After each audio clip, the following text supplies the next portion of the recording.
नमस्कार मित्रांनो, आजचा आपला विषय आहे राष्ट्रभक्ती काल आणि आज। जननी जन्मभूमिश्च स्वर्गादपि गर्यसी। आई आणि मातृभूमी या स्वर्गापेक्षाही श्रेष्ठ असतात आणि म्हणून आपली संस्कृती असं सांगते की आईवडिलांची सेवा आणि मातृभूमीची सेवा ही ईश्वर भक्तीपेक्षाही श्रेष्ठ आहे। आपल्या देशावर प्रेम असणे, आपल्या देश बांधवांविषयी आपुलकी असणे, आपल्या राष्ट्रासाठी तन मन धनाने समर्पण करण्यासाठी तत्पर असणे म्हणजेच राष्ट्रभक्ती होय। मुळातच राष्ट्रभक्तीची भावना ही अंगावर रोमांच आणणारी असते। ज्या देशात मी जन्मलो, ज्या राष्ट्रात मी वाढलो, ज्या भूमीच्या सुजलाम सुफलामतेने मी नटलो, ज्या देशाचा इतिहास आणि भूगोल मला गौरवान्वित करतो, त्या देशावर माझं प्रेम नसेल तर माझं जीवन व्यर्थ आहे। म्हणून मित्रांनो, आजच्या राष्ट्रभक्तीविषयी जेव्हा मी विचार करतो तेव्हा एक गोष्ट प्रामुख्याने माझ्या लक्षात येते की आम्ही सगळेजण राष्ट्रभक्ती करतोच की। आता बघा ना, जेव्हा पाकिस्तान किंवा चीनला आमचा देश हुसकावून लावतो तेव्हा आम्हाला आमच्या देशाचा अभिमान वाटतोच की। जेव्हा क्रिकेटचा वर्ल्ड कप आम्ही जिंकतो किंवा ऑलिम्पिकमध्ये आम्हाला मेडल मिळते तेव्हाही आम्हाला आमच्या देशाचा अभिमान वाटतोच की। आणि आमचा आनंद साजरा करण्यासाठी आम्ही रस्त्यांवर उतरतो, मोठमोठे फलक लावतो, फटाक्यांची आतिषबाजी करतो। आणि आमचे पंतप्रधान आदरणीय नरेंद्र मोदीजी यांची संपूर्ण जगात वाहवा होते तेव्हाही आमचा ऊर अभिमानाने भरून येतोच की। आणि या उपर तर 15 ऑगस्ट 26 जानेवारीला आमच्या राष्ट्रभक्तीला तर अगदी महापूरच येतो। पण मित्रांनो, काय आम्ही दाखवतो ही खरी राष्ट्रभक्ती आहे?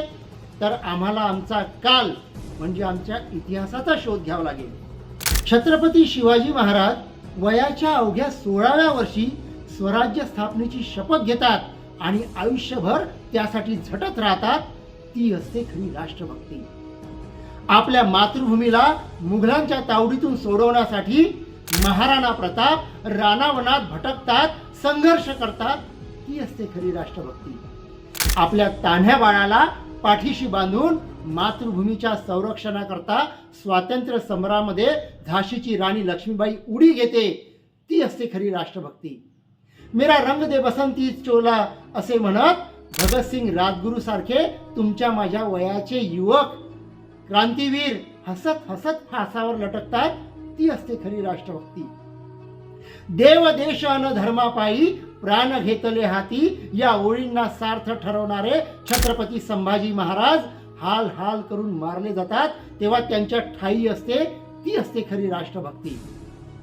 ने मजसीने परत मातृभूमीला अशी आर्तसाद घालणारे स्वातंत्र्यवीर सावरकर काळ्या पाण्याची जन्मठेप भोगूनही हार मानत नाही तेव्हा ती असते खरी राष्ट्रभक्ती।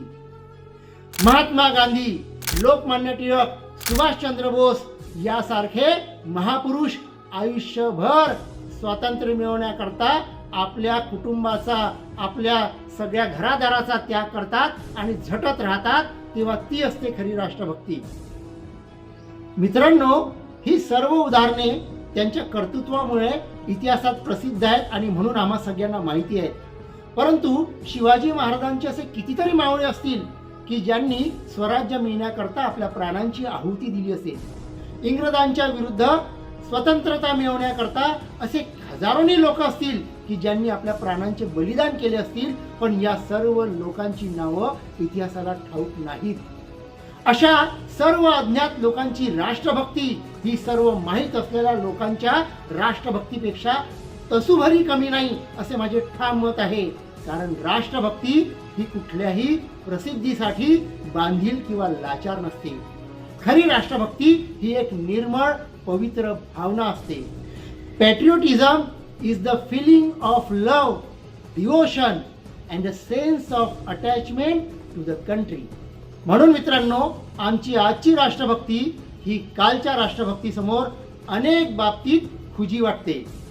आजची राष्ट्रभक्ती ही दिखाऊगिरीच्या मुलाम्याने लपेटलेली आहे, तर कालची राष्ट्रभक्ती ही निर्मळ मनाचे समर्पण होते। आजची राष्ट्रभक्ती ही प्रसिद्धीसाठी हपापलेली दिसते, तर कालची राष्ट्रभक्ती ही प्रसिद्धीच्या कोसो दूर राहते. आजच्या राष्ट्रभक्तीमध्ये स्वार्थाची फोडणी टाकलेली दिसते, तर कालची राष्ट्रभक्ती ही तन मन धनाने केलेलं परोपकार असते. तनभर दान करणे आणि मनभर दाखवणे ही आजची प्रवृत्ती.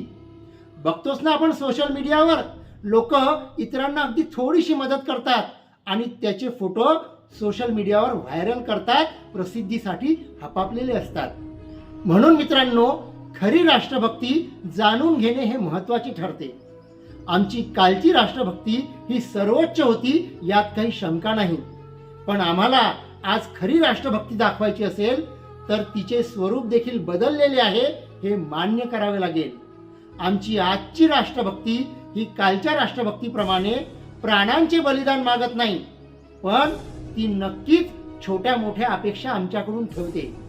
मी तुम्हाला विचारू इच्छितो मित्रांनो, काय आम्ही वाहतुकीचे साधे नियम देखील पाळू शकणार नाही काय? भ्रष्टाचार किंवा घुसखोरी यापासून दूर राहणे आम्हाला खरोखरच अशक्य आहे काय? पर्यावरण रक्षणाकरता काय आम्ही प्रदूषण नियंत्रण आणि कचरा व्यवस्थापन करू शकणार नाही काय? आम्ही ज्या कोणत्याही व्यवसायात जाऊ त्या व्यवसायात किंवा नोकरीत आम्ही इमानी इतबारे काम करू शकणार नाही काय? काय आम्ही व्यसनाधीनतेच्या दूर राहून एक चांगला सुदृढ समाज आणि राष्ट्र निर्माण करता येणे शक्य नाही काय? मित्रांनो, यासारखे अनेक छोट्या मोठ्या गोष्टी करून देखील आम्ही खरी राष्ट्रभक्ती दाखवू शकतो.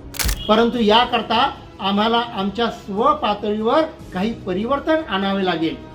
इतरांमध्ये होणारे परिवर्तन याची वाट न बघता आम्ही आमच्या स्वपातळीवर जोपर्यंत लक्ष केंद्रित करणार नाही तोपर्यंत आम्ही खऱ्या राष्ट्रभक्तीच्या कोसो दूर राहू.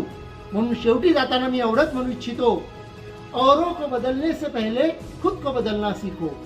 औरों को बदलने से पहले खुद को बदलना सीखो. शंकर अगर बनना है तो विश्व को निगलना सीखो. उजालों की परिभाषा न मिलेगी किताबों में तुम्हें. उजालों की परिभाषा न मिलेगी किताबों में तुम्हें. पाना है इसे तो खुद दीपक बनके जलना सीखो. दीपक बनके जलना सीखो. धन्यवाद.